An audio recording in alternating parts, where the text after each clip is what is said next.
어떤 사람이 천국에 올라가 보니까 천국문 앞에서 베드로로 보이는 분과 바울로 보이는 분이 서로 다투고 있는 것을 보았다고 합니다.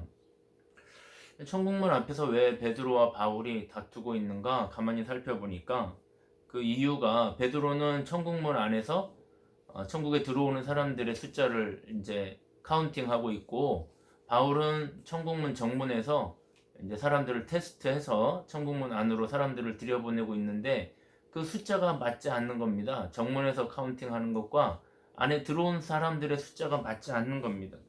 그래서 이제 베드로가 정문에 바울에게 찾아가서 이게 왜 맞지 않냐고 서로 소란이 벌어진 겁니다.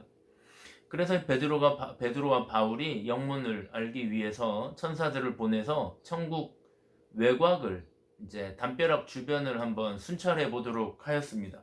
천사들이 천국의 담벼락을 이렇게 순찰하다가 와서 보고하기로 뭐라고 말하냐면은 예수님께서 천국 담벼락에 붙어가지고 천국에 들어오는 사람들 계속 밀어 올려가지고 담벼락 너머로, 천국 담벼락 너머로 밀어놓고 계셨다는 것입니다. 조건 없이 천국을 선물하시려고 하시는 예수님의 모습, 어떻게든지 사람을 구원하시려고 하는 예수님의 모습을 풍자적으로 보여주는 것이 아닌가, 그런 예화가 아닌가 하는 생각이 듭니다.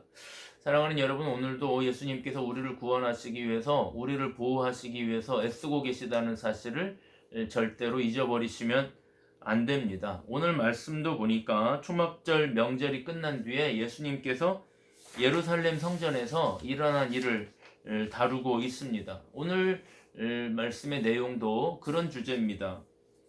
오늘 말씀 7장 53절에 보니까 초막절 열기가 다 식고 난 후에 사람들은 다 각각 집으로 돌아가고 예수님은 감람산으로 가셨다. 왜 감람산으로 가셨을까?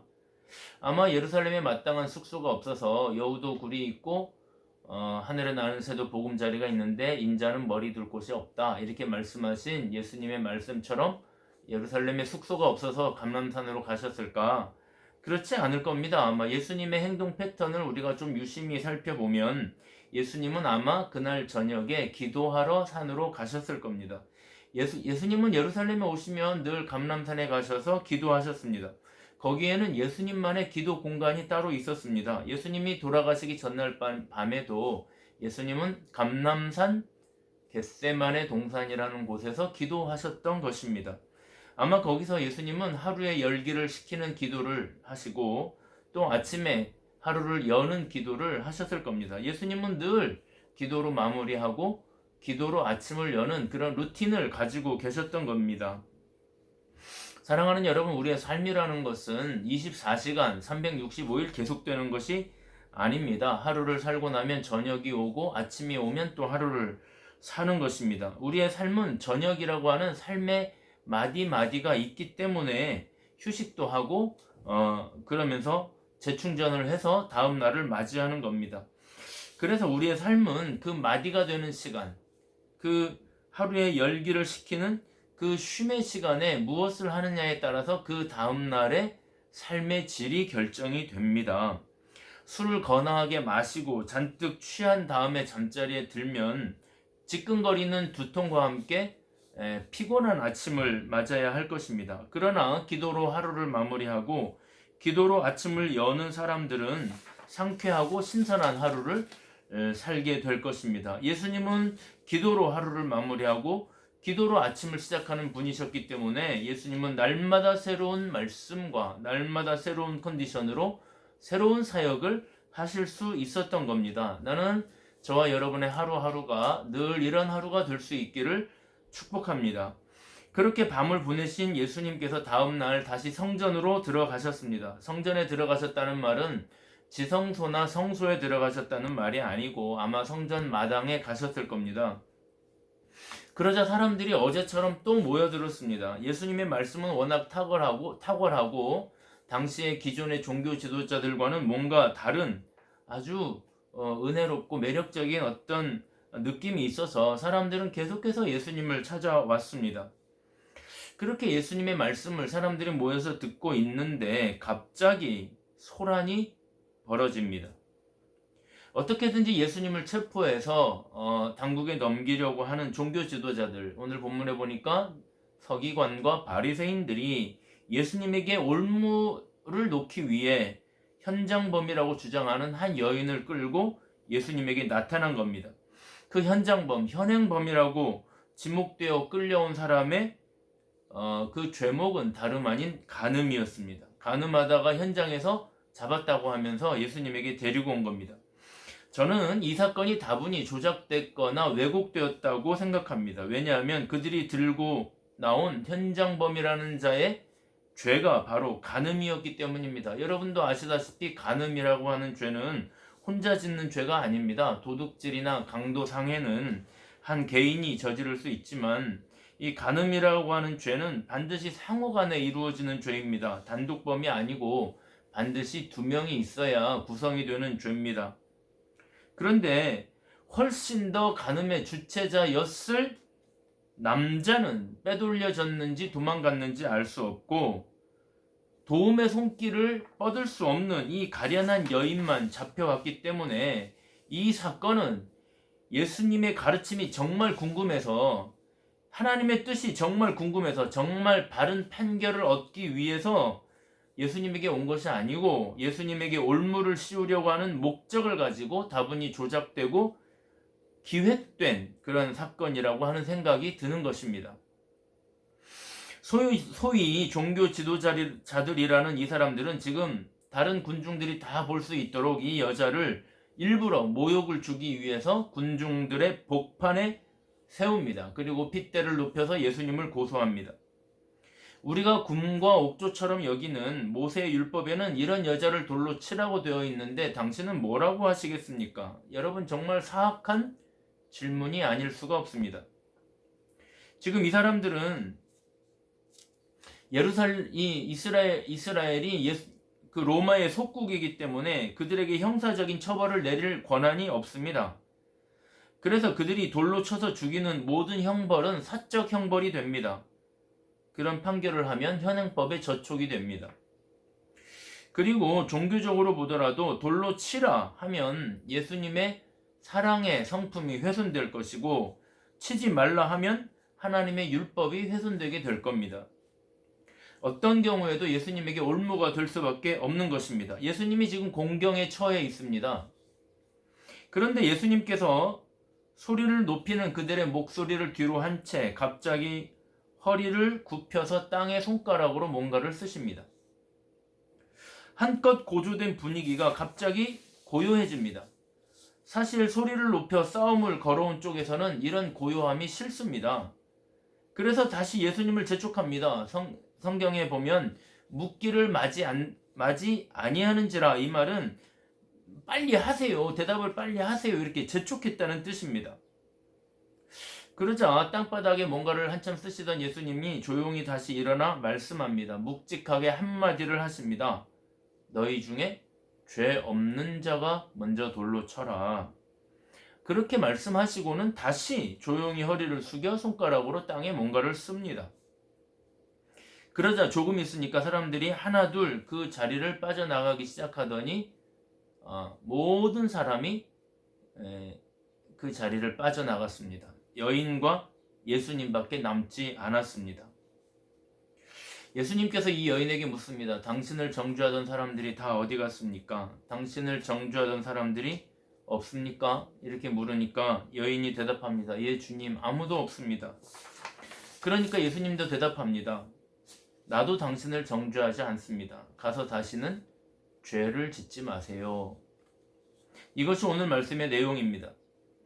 사실 오늘 본문은 너무나 유명한 말씀이고 그만큼 의견도 분분한 말씀입니다. 가장 궁금해하는 것 중에 하나가 예수님이 땅에 뭐라고 썼을까? 거기에 초점을 두고 설교를 많이 합니다. 이런 초점을 두고 설교를 할 때 주로 인용되는 구절은 예레미야 17장 13절입니다. 예레미야 17장 13절에 보면 이스라엘의 소망이신 여호와여, 무릇 주를 버리는 자는 다 수치를 당할 것이라. 무릇 여호와를 떠나는 자는 흙의 기록이 되오리니 이는 생수의 근원이신 여호와를 버림이니이다. 이렇게 되어 있습니다. 여기 보면 여호와를 떠난 자는 흙에 기록될 것이다. 이 말씀에 근거해서 이렇게 설교합니다. 예수님은 아마 거기에 모여있던 사람들의 이름과 죄를 썼을 것이다. 예수님은 하나님이시기 때문에 모든 사람을 아시지 않겠습니까? 그래서 그 사람들의 이름을 쓰시고 그 옆에 그들의 죄를 낱낱이 썼을 것이다. 누구 아무개는 누구랑 몇 월 며칠에 모텔에 갔다. 뭐 이런 식으로 썼을 거다. 그러니까 사람들이 자신의 이름과 자신의 죄를 보고 깜짝 놀라서 돌을 놓고 나갔을 것이다. 돌을 내려놓고 떠나갔을 것이다. 그렇게 말씀들을 하십니다. 매우 그럴듯하고 저도 옛날에는 그렇게 들었고 그렇게 설교도 했는데 이번에 제가 설교를 준비하면서 성경을 보니까 성경에는 그런 구절이 전혀 없습니다. 예수님이 그들의 죄를 땅에 쓰시자 그들이 그 죄를 보고 양심의 가책을 받았다. 이렇게 되어 있지 않고 구절에 보면 그 말씀을 듣고 양심의 가책을 느꼈다. 이렇게 되어 있습니다. 성경이 분명히 그렇게 되어 있습니다. 그러니까 지금 이 사람들은 너무나 진지하고 묵직하게 그들의 영혼을 울리시는 예수님의 말씀을 듣고 양심의 가책을 받은 겁니다. 예수님이 그들의 심정을 울린 겁니다. 그 울림이 너무나 컸기 때문에 우악스럽게 쥐고 있던 돌을 다 내려놓고 그 손에 힘이 풀려서 돌아간 겁니다. 그래서 예수님이 그들의 죄를 썼다. 그것은 제가 생각할 때 멋진 상상력이긴 하지만 성경 해석자들, 설교자들의 멋진 솜씨일 뿐이지 성경의 가르침은 아닙니다. 그런데 오늘 성경에서 좀 눈여겨볼 것은 예수님의 방식, 예수님의 태도입니다. 여러분 오늘 그 흙바람이 부는 성전 마당으로 한번 가보십시다. 수많은 사람들이 예수님 주변을 둘러싸 있습니다. 그런데 갑자기 씩씩거리면서 분노에 찬 사람들이 그 정막을 깨뜨리면서 등장합니다. 갑자기 온화한 주님의 말씀이 울려 퍼지던 자리에서 분노의 기운이 그 좌중을 파고듭니다.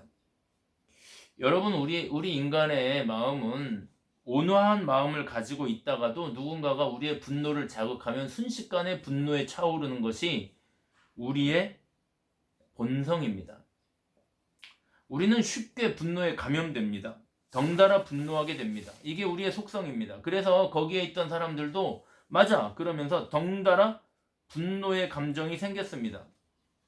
소위 분노의 기운이 탱천하던 하늘을 찌를 듯하던 이거를 분기탱천이라고 하잖아요. 그래서 여차하면 당장에 싸움이라도 할 기세인 그 사람들에게 예수님이 하신 행동을 보십시오. 그 분노의 기운이 풍선처럼 아주 팽창할 때 누군가 터뜨리면 터질 것 같은 그 분노의 기운이 꽉 차 있을 때 예수님께서 갑자기 조용히 쭈그려 앉습니다. 그리고 우리가 어릴 때 학교 운동장에서 교장 선생님이 훈화할 때 쪼그려 앉아가지고 땅에 낙서를 했던 것처럼 예수님도 땅에 뭔가를 낙서를 합니다. 뭘 썼는지 그 하나도 중요하지 않습니다. 그 행동 자체가 가만히 쭈그려 앉아 흙바닥에 뭔가를 쓰시는 그 행동 자체가 아주 고조된 분노의 기운을 순식간에 꺾어버리는 효과를 가져옵니다. 마치 모차르트나 핸델의 교향곡을 듣다 보면 음악이 절정을 향해 가면서 파도처럼 휘몰아치다가 갑자기 절정의 순간에 분위기가 반전이 되면서 잔잔한 음악으로 바뀔 때가 있습니다. 그러면 우리의 감정도 덩달아 휘몰아치다가 갑자기 차분해집니다. 그런 맛에 우리가 음악을 감상하기도 합니다. 지금 예수님의 방식이 고도의 어떤 그런 연출이 아닐까. 그리고 잠잠해진 그 틈을 타서 짧고 고요하지만 묵직한 사람들의 심령을 찌르는 한마디를 하십니다. 너희 죄 없는 자가 먼저 돌로 쳐라. 여러분 예수님의 이 방식이 왜 예수님다우신가? 예수님은 지금 대결하러 온 사람들과 대결할 마음이 전혀 없습니다. 같이 분노하면서 내가 누군지 알아? 이런 식으로 나에게 대항을 해? 하시면서 내가 너희 한 사람 한 사람 죄를 다 아는데 지금이라도 하늘 아버지에게 벌을 내려서 너희를 다 죽이라고 할까? 어디 한번 해볼까? 하시면서 그들과 대결하지 않습니다. 오히려 대결의 기운을 잠재우고 정죄의 방향을 자신을 향할 수 있도록 죄 없는 자, 너희 중에 죄 없는 자가 있느냐? 이렇게 물어보심으로써 그 정죄하던 손가락을 자신을 향하도록 바꾸십니다. 이것이 예수님의 방식이고 예수님의 능력입니다. 여러분, 이것이 우리 그리스도인의 방식이고 우리 그리스도인이 가져야 할 능력입니다. 대결의 기운을 자기 성찰의 기운으로, 자기 성찰의 장면으로 바꾸는 그런 방식이 우리에겐 좀 필요합니다. 제가 우연히 유튜브 알고리즘을 통해서 청파교회 김기석 목사님의 설교를 듣게 되었는데 이와 같은 말씀을 하셨습니다. 여러분도 한번 찾아서 저와 저의 설교와 비교하면서 들으시면 큰 도움이 될 겁니다. 사랑하는 여러분, 예수님은 이 놀라운 방식으로, 비대결의 방식으로, 평화적인 방식으로 이 여인을 구원하십니다. 이제 말씀의 결론을 내리면서 저의 설교를 좀 하겠습니다. 여러분, 그러나 이것이 그렇게 문학적으로만 해석해서 끝나는 것인가? 사실은 그렇지 않습니다. 사실 오늘 요한복음의 저자 요한이 반복해서 쓰는 구절이 있습니다. 죄 없는 자가 돌로 쳐라. 이것도 굉장히 중요하지만 요한이 오늘 반복해서 쓴 한 구절이 있는데 그건 뭐냐면은 예수님이 손가락으로 땅에 쓰셨다라는 구절입니다. 이 구절을 2번 반복해서 씁니다. 손가락으로 땅에 썼다. 그래서 요한은 이걸 좀 강조하고 싶어 합니다. 일부러 의도를 가지고 손가락으로 땅에 썼다는 표현을 쓴 겁니다. 여러분, 손가락으로 뭔가를 썼다 생각나는 대목이 있습니까? 다니엘서에 보면 벨사살이라고 하는 바벨론 왕이 자는데 갑자기 벽에 손가락이 나타나서 뭔가를 막 쓰는 대목이 나옵니다. 그 쓰신 글씨가 메네메네 데겔 우바르신이라고 하는 뜻이고, 그래서 글씨이고, 그 뜻은 너의 시안이 다 차서 너의 나라를 바사와 메대에게 나누어 주겠다고 하시는 하나님의 엄중한 경고의 말씀이었습니다. 그것을 다니엘이 해석해 줍니다. 바로 이 손가락으로 뭔가를 쓰심으로 어떤 사람에게는 심판이 되고 어떤 사람에게는 구원이 되는 바로 그 손가락, 그 하나님의 손가락이 지금 예수님의 손가락이 아닌가. 그 구원과 심판을 가르는 손가락이 바로 예수님의 손가락은 아닌가. 우리를 심판하기도 하고 우리를 구원하기도 하는 그 하나님의 손이 바로 예수님의 손은 아닌가. 그걸 말씀하려고 하는 것은 아닌가. 물론 저의 이야기가 아니고 국내외 많은 신학자들의 공통된 의견입니다. 이제 정말 말씀을 마칩니다. 여러분, 악마적인 정죄와 공포 앞에서 정말 무섭고 두려운 마음으로 벌벌 떨고 있을 이 한 여인, 쪼그려 앉아 땅에 무언가를 쓰시는 이 예수님의 손가락, 이 여인과 예수님의 손가락, 아마 이 손가락은 지금 자기를 죽이려는 악마들의 손가락들로부터 그 여인을 구원해내고 치료하시는 구원의 손가락은 아니었겠는가. 사랑하는 여러분, 오늘 이 손가락은 어디에서 작동하고 있을까? 지금 이 여인을 우악스러운 그 악마들의 손에서 구원하신 예수님의 손은 지금 어디 계신가? 이 손가락들은 지금 누군가를 정죄하시는 것이 아니라 조용히 포개져서, 이렇게 정죄하는 것이 아니라 조용히 포개져서 지금 우리를 보호하고 계신 것은 아닌가?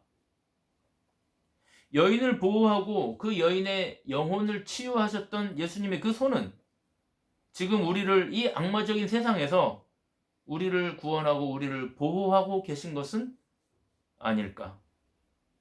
사랑하는 여러분, 죽음의 공포 앞에서 미래에 대한 두려움으로 오늘 이 자리에 앉아 계신 분들이 계십니까? 설령 그 두려움이 우리의 죄악 때문에 생긴 두려움이라고 할지라도, 그래서 비난을 받아도 할 말이 없는, 입이 2개라도 할 말이 없는 마음으로 예수님의 처분만을 기다리는 분들이 혹시 계십니까? 오늘 예수님이 피 묻은 그 손으로, 그 따뜻한 손으로 우리를 쓰다듬어 주시며 유일하게 정죄할 권세가 있는 그 예수님이 나도 너를 정죄하지 않을 테니 가서 다시는 죄를 짓지 말라고 말씀하고 계신 것은 아닐까. 그러면서 오히려 상처난 우리의 마음을 치료하시며 우리를 위로하시는 그 손가락이 오늘 우리와 함께 하고 계시는 것은 아닐까. 사랑하는 여러분, 오늘 예수님이 그 따뜻한 손으로 우리를 보호하시며 우리를 구원하려고 애쓰고 계시다는 사실을 믿으시기를 바랍니다.